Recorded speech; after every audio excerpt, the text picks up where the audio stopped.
नमस्कार मित्रों, Naresh IAS academy digital platform पर आपका स्वागत है।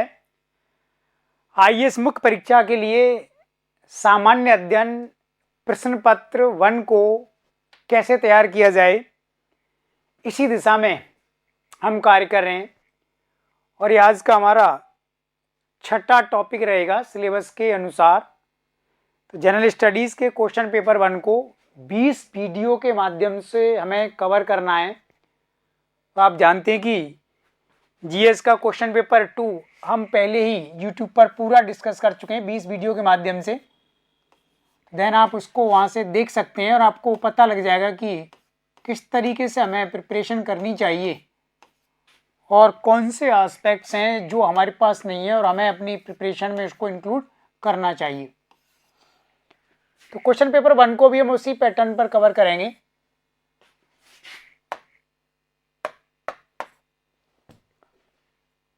मुख्यतः आंसर राइटिंग में अप्रोच का ही पूरा गेम है कि आईएएस मेंस एग्जाम को क्वालिफाई करना बहुत ज़्यादा टफ नहीं है।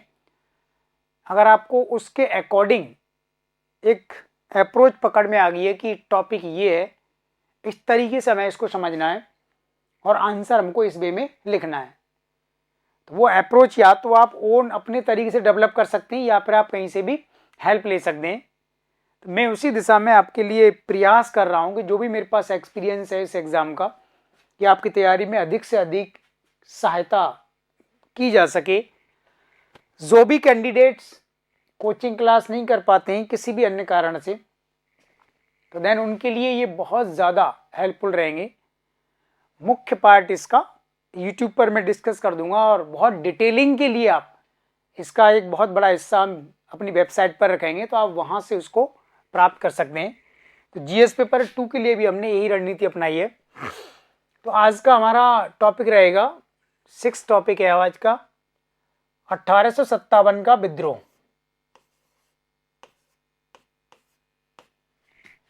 1857 का विद्रोह, रिवॉल्ट। ये भी एक ऐसा टॉपिक बन गया है कि लगभग क्वेश्चन यहाँ से यूपीएससी पूछ रहा है। तो देन कौन कौन से एस्पेक्ट हैं इसके, इस टॉपिक के, जो हमें समझने चाहिए मेनली। देखिए, 2 डायमेंशंस पर मैं बात करना चाहूँगा। ज़्यादातर क्वेश्चन इसकी प्रकृति को लेकर के या स्वरूप को लेकर के पूछे जाते हैं। तो सबसे पहले तो हम उसी पॉइंट्स पर बात करेंगे। और दूसरा एस्पेक्ट ये कि इस विद्रोह के दूरगामी प्रभाव क्या हैं, लॉन्ग लास्टिंग इम्पैक्ट्स, दूरगामी प्रभाव इसके क्या हो सकते हैं। एक मैप बना करके भी कुछ इसमें ड्रॉ किया जा सकता है।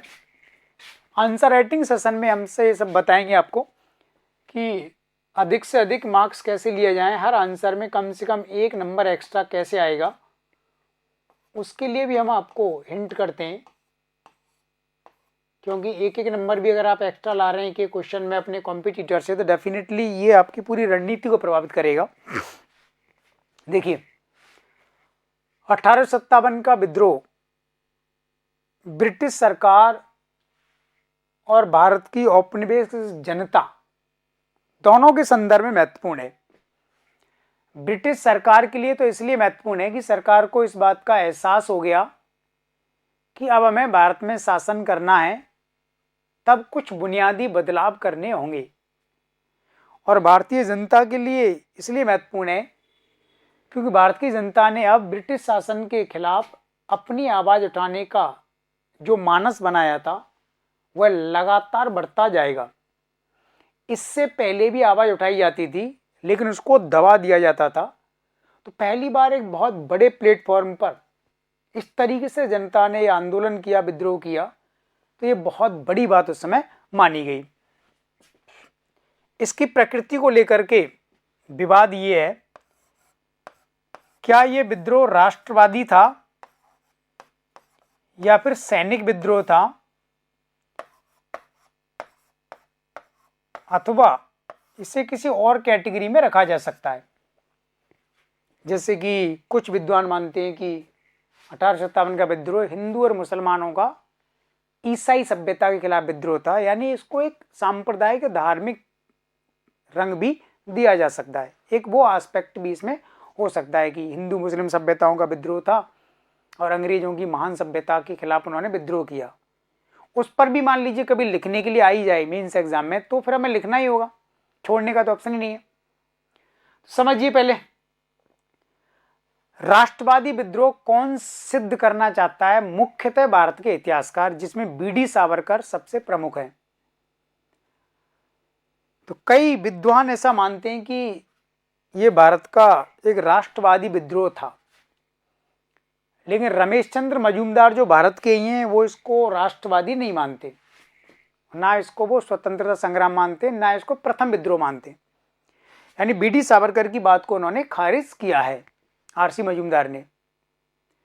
तो अगर राष्ट्रवादी हम इसको मानते हैं तो वो कौन से लक्षण विशेषताएं जिसके आधार पर इस विद्रोह को हमें राष्ट्रवादी कहना चाहिए? तो क्या इस विद्रोह के समय पूरे भारत में एक शासन प्रणाली थी? नहीं थी। क्या पूरे भारत में एक ही प्रकार की मुद्रा चलती थी? ये भी सही नहीं है। क्या पूरे भारत का कोई एक राष्ट्रीय चिन्ह था, राष्ट्रीय झंडा था? ये सब भी नहीं है। या फिर कोई एक राष्ट्रीय कानून पूरे भारत में उस समय लागू था? ऐसा भी नहीं है। तो फिर राष्ट्रवादी क्यों कहा जा रहा है? अगर राष्ट्रवाद की पहचान के ये जितने लक्षण मैंने बताए इनमें से कोई नहीं है, तो फिर राष्ट्रवादी किस आधार पर आप कह रहे हो? तो वो आपको अपने आंसर राइटिंग में लाना होगा। तो राष्ट्रवादी जब इसको कहा जा रहा है तो देन उनका सिंपली यहां पर मीनिंग यही है कि एक तो भौगोलिक क्षेत्रफल काफी अधिक था, यानी दक्षिण भारत को अगर छोड़ दिया जाए तो देन उत्तर भारत के और मध्य भारत के अधिकांश हिस्सों में यह विद्रोह हुआ। और इतने बड़े ज्योग्राफिकल एरिया में जब कोई विद्रोह हुआ तो उसे लगभग राष्ट्रवादी माना जा सकता है। भौगोलिक क्षेत्रफल काफी बड़ा था, किसी एक राज्य में, किसी एक प्रांत में, किसी एक रियासत में विद्रोह नहीं हुआ, ज्यादातर हिस्से में यह हुआ, इसलिए यह लगभग राष्ट्रवाद जैसा लगता है। दूसरा, भारत के अधिकांश वर्गों ने इसमें भाग भी लिया। कुछ वर्गों को अगर छोड़ दिया जाए, जैसे कि शिक्षित वर्ग ने भाग नहीं लिया, सभी किसान और जनजातियों ने भी भाग नहीं लिया, और जो सरकार का हितैषी वर्ग था, व्यापारी पूंजीपति वर्ग, वह भी शामिल नहीं हुआ, और एक जमींदार वर्ग जो सरकार का समर्थक था वो इसमें शामिल नहीं होता है। इसका अर्थ हो गया कि इसमें जो भागीदारी थी विभिन्न वर्गों की, वह अपने निजी हितों के आधार पर थी। जिस वर्ग को अंग्रेजी शासन से लाभ हो रहा था उसने इस विद्रोह से दूरी बनाई, और जो वर्ग ब्रिटिश सरकार की नीतियों से नुकसान में रहा उसने सरकार के खिलाफ आवाज उठाई। तो इसलिए इसमें जो भागीदारी है उसके आधार पर भी इसको लगभग राष्ट्रवादी कहने का प्रयास किया जा रहा है। और तीसरा ये कि अंग्रेजी सरकार की नीतियों से सभी प्रभावित हुए, चाहे वो रियासतें हैं, सामान्य जनता है, किसान है, श्रमिक वर्ग है, जनजातियां हैं, महिलाएं हैं, या धार्मिक संगठन है। तो देन इन सभी वर्गों की नजर में हम सबका एक कॉमन एनिमी हुआ, वो है अंग्रेजी सरकार, ईस्ट इंडिया कंपनी। तो इस आधार पर भी राष्ट्रवादी ये बन जाता है कि हम सभी प्रभावित वर्गों का एक कॉमन शत्रु हुआ ये, हमें इसके खिलाफ ये काम करना है। और चौथा तत्व आप बता सकते हैं कि कहीं ना कहीं ये सभी प्रभावित वर्ग अपने क्षेत्रीय और निजी हितों से प्रेरित थे, लेकिन फिर भी भारतवर्ष के बारे में इतनी जानकारी तो इनको थी कि एक व्यापार करने वाली कंपनी ने किस तरीके से हम पर नकारात्मक प्रभाव छोड़ा है, और अब हमें उस कंपनी को भारत से हटाना है और दोबारा से अपने उस भारतीय हिस्से को प्राप्त करना है जो हम कंपनी के आने से पहले रह रहे थे, यानी कंपनी को हटाना है। तो इस मामले में भी इसको राष्ट्रवादी कहने का प्रयास किया जा रहा है। तो अगर हम बीडी सावरकर के कथन को मानते हैं कि यह भारत का पहला विद्रोह था, प्रथम का अर्थ हुआ कि बहुत बड़े स्तर पर यह पहला था। इससे पहले भी किसानों जनजातियों ने विद्रोह किए हैं। 1806 में वेल्लोर का जो विद्रोह हुआ सेना का, लेकिन एक बड़ा मंच पहली बार मिला, इसलिए इसको प्रथम मानेंगे। भौगोलिक क्षेत्रफल ज्यादा था। राष्ट्रवादी इन तत्वों के आधार पर सिद्ध करेंगे। स्वतंत्रता संग्राम था। स्वतंत्रता संग्राम कैसे सिद्ध किया जाएगा? झांसी की रानी लक्ष्मीबाई शामिल हुई तो उन्हें अपनी झांसी रियासत को स्वतंत्र कराना है अंग्रेजी सरकार की नीतियों, प्रभावों से, आदेशों से। भारत का मुगल सम्राट बहादुर शाह जफर सेकंड इसको लीड कर रहा है। उसको दोबारा से मुगल राजसत्ता चाहिए, वो सम्मान चाहिए जो मुगलों का बना हुआ था। ये कब मिलेगा? ईस्ट इंडिया कंपनी को यहां से समाप्त करना है। नाना साहब तात्या टोपे मराठा साम्राज्य के वंशज, उत्तराधिकारी। मराठा साम्राज्य छीन लिया ईस्ट इंडिया कंपनी ने, तो उनको वापस अपना मराठा एम्पायर चाहिए। तो इस रूप में स्वतंत्रता संग्राम, यानी हमें स्वतंत्रता चाहिए, मुक्ति चाहिए अंग्रेजों से, अंग्रेजों को यहां से हटा दो, इनको भगा दो। इस आधार पर आप इसको सिद्ध करेंगे। लेकिन जब रमेश चंद्र मजूमदार मना करते कि ना ये प्रथम था, ना राष्ट्रवादी था, स्वतंत्रता संग्राम था, तो देन उनका भी पक्ष आपको रखना होगा। प्रथम इसलिए नहीं मानते क्योंकि इससे पहले कई विद्रोह हुए हैं सभी क्षेत्रों में। राष्ट्रवादी भी वो मानेंगे नहीं, क्योंकि राष्ट्रवाद की जो विशेषता अभी हमने डिस्कस की वो इसमें एब्सेंट है। और स्वतंत्रता संग्राम जैसी बात भी नहीं मानते वो। क्यों नहीं मानते? क्योंकि झांसी की रानी लक्ष्मीबाई को अगर अपना क्षेत्र मिल जाए तो क्या रानी लक्ष्मीबाई मुगल सम्राट के सम्मान के लिए इस विद्रोह में शामिल होंगी? अगर मराठों को क्षेत्र वापस कर दिया जाए कंपनी के द्वारा, तो क्या मराठा ईमानदारी से मुगल सम्राट के साथ फिर इस विद्रोह में शामिल होंगे? संभवतः नहीं। इसलिए यह स्वतंत्रता संग्राम भी नहीं है। यानी अपने अपने अपने निजी हितों की रक्षा के लिए, अपने अपने क्षेत्रीय हितों की रक्षा के लिए विभिन्न समुदाय और वर्ग इसमें शामिल होते हैं। इसलिए इसको स्वतंत्रता संग्राम नहीं कहा जा सकता। उनका क्षेत्र उनको मिल जाए, ईस्ट इंडिया कंपनी कहीं और कार्य करे, किसी और क्षेत्र पर शासन करे, इससे संभवतः उनको कोई समस्या नहीं थी। तो इस तरीके से ये जो फाइट चल रही है विद्वानों में, स्कॉलर्स में, तो इतिहास लेखन का सवाल है ये, राष्ट्रवादी था या नहीं था। और दूसरा, अगर हम इस विद्रोह को सैनिक विद्रोह मानते हैं, सिपोय म्यूटनी, तो ये भी सही नहीं है। कुछ विद्वान इसको सैनिक विद्रोह मानते हैं क्योंकि ये सेना ने लीड किया। पश्चिम बंगाल की बैरकपुर सैनिक छावनी से मंगल पांडे उनकी यूनिट ने सबसे पहले उस नई एनफील्ड राइफल का प्रयोग करने से मना किया। उसके बाद मेरठ में सेना ने, तो सेना की भागीदारी बहुत बड़े स्तर पर रही, ये बात ठीक है। लेकिन केवल सैनिक विद्रोह नहीं कह सकते, सेना ने इसको लीड किया क्योंकि झांसी की रानी का सेना से कोई लिंक नहीं है, बहादुर शाह जफर का सेना से कोई लिंक नहीं है, नाना साहब तात्या टोपे का सेना से कोई लिंक नहीं है, और मौलवी अहमदुल्ला का भी सैन्य बैकग्राउंड नहीं है। यानी आप समझ गए होंगे कि अगर केवल सेना का विद्रोह मानेंगे तो बाकी पक्षों के साथ न्याय कैसे होगा। तो सैनिक विद्रोह नहीं माना जाता। सैनिक तत्व प्रभावी है, सैनिक तत्वों ने आरंभ किया, सेना इस विद्रोह का एक महत्वपूर्ण भाग थी, इसलिए हम उस रूप में दिखा सकते हैं। लेकिन अन्य वर्गों की भागीदारी को सैनिक तत्व के साथ ओवरलैप नहीं किया जा सकता। और अगर हम इसको कहें कि भाई 1857 का विद्रोह पिछले 100 वर्ष के, यानी 1757, पिछले 100 वर्ष मतलब 1757 से 1857, इस फेज में जो 100 वर्ष काउंट कर रहे हो आप, इन 100 वर्षों में किसान और जनजातियों के छोटे बड़े विद्रोहों का एक बड़े रूप था, तो भी इसके साथ न्याय नहीं हो पाएगा। क्योंकि अभी हमने कहा कि सभी किसानों ने, सभी जनजातियों ने इसमें भाग नहीं लिया। और अगर आप सिद्ध करोगे कि छोटे बड़े किसानों और जनजातियों का ही बड़ा रूप था, तो फिर झांसी की रानी ना तो किसान है ना जनजाति है, नाना साहब तात्या टोपे भी नहीं है इसमें, बहादुर शाह जफर भी नहीं है। इसलिए अब आपको कैसे समझना है, कैसे लिखना है, तो सबसे पहले यही कि यह ब्रिटिश इतिहासकार, भारतीय इतिहासकारों में एक विवाद का विषय बना हुआ है कि 1857 के विद्रोह को हम कौन से चश्मे से देखें, आखिर इसको कौन सी कैटेगरी में रखें। तो जब भी आप इस टॉपिक को पढ़ेंगे, उत्तर लिखेंगे, तो विशेष रूप से सावधान रहना है कि संतुलित दृष्टिकोण अपनाना है। किसी भी एक दृष्टिकोण अगर आपने अपनाया और एग्जामिनर को मान लो ये बात लाइक नहीं हुई तो आपके नंबर काट लेगा, क्योंकि हमें यह नहीं पता कि एग्जामिनर कौन सी वाली विचारधारा से प्रभावित है। इसलिए संतुलित दृष्टिकोण, हाँ ऐसा था, ये तत्व हावी था, लेकिन इसके साथ ये भी था, इस वाली स्टाइल में आप बात करेंगे। इसके बाद 1857 के विद्रोह के प्रभाव पर आते हैं। जब हम इस विद्रोह के प्रभाव की बात करते हैं तो देन बहुत दूरगामी प्रभाव हुए। राजनीतिक और प्रशासनिक क्षेत्र में प्रभाव सबसे ज्यादा प्रभावी माने जाएंगे,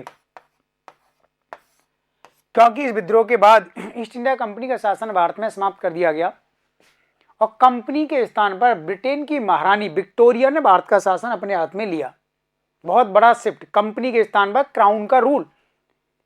और दूसरा, भारत की जो रियासतें थी, जिन रियासतों ने 1857 के विद्रोह में अंग्रेजी सरकार का साथ दिया था, उन रियासतों के साथ संबंधों को मेंटेन करने के लिए अब सरकार ने भारत के गवर्नर जनरल को वायसराय का पद अतिरिक्त रूप में दिया। ब्रिटेन की महारानी के रिप्रेजेंटेटिव के रूप में गवर्नर जनरल ही रियासतों के साथ रिलेशनशिप को मेंटेन करेगा। और तीसरा, ईस्ट इंडिया कंपनी को जब समाप्त किया गया तो कंपनी के समय में जो प्रशासनिक ढांचा बना हुआ था भारत में शासन के लिए जिम्मेदार था द्वैध शासन डायरकी रूल, जिसमें इंग्लैंड की संसद के कुछ सांसद सदस्य बोर्ड ऑफ कंट्रोल के रूप में लंदन में बैठते थे और ईस्ट इंडिया कंपनी का बोर्ड ऑफ डायरेक्टर्स था। इन दोनों को हटा दिया गया और इसके स्थान पर लंदन में एक इंडिया ऑफिस बनाया गया, जहां पर भारत के राज्य सचिव का पद बना। तो ये तीन मुख्य बदलाव प्रशासनिक राजनीतिक क्षेत्र में आपको ट्रेस करने ही होंगे। सैन्य क्षेत्र में क्या बदलाव आपको नजर आता है? एक तो भारत की सेना का रीऑर्गेनाइजेशन हुआ, यानी सेना में अब उन तत्वों को दूर करने का प्रयास किया गया कि भविष्य में अगर कभी विद्रोह किया भारतीय सेना ने अंग्रेजी शासन के खिलाफ तो यह विद्रोह ज्यादा शक्तिशाली प्रभावी ना हो। यानी सेना में ब्रिटिश और भारतीय सैनिकों के अनुपात को बैलेंस किया। प्रमोशन, शस्त्रागार, हथियार वाले सेक्शन में भारतीय सैनिक की नियुक्ति होगी या फिर नहीं होगी, कंट्रोल और कमांड ज्यादातर ब्रिटिश कमांडर के पास रखा गया। और इसके अलावा सरकार ने यानी ब्रिटेन की महारानी के आदेश पर ही प्रसारवादी नीति को कंटिन्यू रखा गया। यानी अंग्रेजी शासन अभी भी बर्मा के साथ युद्ध लड़ेगा आगे, और अफगानिस्तान के प्रति उन्होंने नीति अपनाई, फॉरवर्ड पॉलिसी है, अफगानिस्तान के साथ 3 युद्ध लड़े, और तिब्बत के प्रति उन्होंने साम्राज्यवादी नीति अपनाई, और सेंट्रल एशिया में बहुत सारे उन्होंने मिशन भेजे। यानी सैन्य क्षेत्र में विस्तार की नीति को, साम्राज्यवादी नीति को सरकार ने लगातार बनाए रखा। इकोनॉमिक फ्रंट्स पर जब हम देखते हैं तो आर्थिक क्षेत्र में सरकार ने बहुत ज्यादा बदलाव नहीं किए। कंपनी की जो नीति चली आ रही थी कि ज्यादा से ज्यादा आर्थिक मुनाफा कमाना है, इसको बना करके रखा गया। अब आर्थिक मुनाफा कैसे कमाया जाएगा ज्यादा से ज्यादा? भारत में आधुनिक तत्वों का प्रवेश किया जाए, चाहे बैंक बनाने हो, रेलवे का विस्तार करना हो, कोयला क्षेत्र, लोहा इस्पात उद्योग, एल्युमिनियम के कारखाने लगाने हो, बिजली बनाने की शुरुआत करनी हो, इस दिशा में सरकार ने कार्य किया। यानी भारतीयों को एक तरफ दिखाया जा रहा है कि हम आपका आधुनिकीकरण कर रहे हैं, आपको विकास की धारा में ले जा रहे हैं, और दूसरी तरफ भारतीयों का शोषण करने का जो रास्ता था पहले वाला बना हुआ था उसको मेंटेन करके रखा गया है। यानी उसको और ज्यादा गहरा कर दिया गया, भारतीयों को पता नहीं लगे। और इसके बाद ही दादाभाई नौरोजी इस रास्ते को भारत में ड्रेन ऑफ वेल्थ, धन निष्कासन के रूप में सिद्ध करेंगे। और लास्ट में आप सामाजिक धार्मिक क्षेत्र में प्रभाव दिखा सकते हो। यानी सामाजिक क्षेत्र में भारत के आधुनिकीकरण की नीति को अपनाया गया। यह आर्थिक उद्देश्य से प्रभावित था, समाज का आधुनिकीकरण। विधवा पुनर्विवाह कानून 1856 में लागू किया लॉर्ड केनिंग ने। लॉर्ड डलहौजी की सरकार ने ड्राफ्ट बना लिया था, लेकिन लॉर्ड केनिंग ने उस ड्राफ्ट को दोबारा से बनाया, फिर पास किया। फिर सिविल मैरिज एक्ट बनाया 1872 ईस्वी में। इसके बाद 1891 में एज ऑफ कॉन्सेंट बिल, 1930 में शारदा कानून बनाया। धार्मिक क्षेत्र में बहुत सारे बदलाव इस समय किए गए हैं। यानी सामाजिक और धार्मिक जीवन में सरकार ने जो दखल दिया वह भी लगभग बना रहा। यद्यपि सरकार ने मना किया था कि हम नहीं देंगे, लेकिन ऐसा हुआ क्योंकि मूल उद्देश्य आपका क्या है? ब्रिटिश आर्थिक हितों को लागू करना और उनको बनाए रखना, उसके लिए सब बहुत जरूरी था। ठीक है, तो इस टॉपिक को आप इस तरीके से समझने का प्रयास करेंगे। इसके डायमेंशंस ये हैं। धन्यवाद।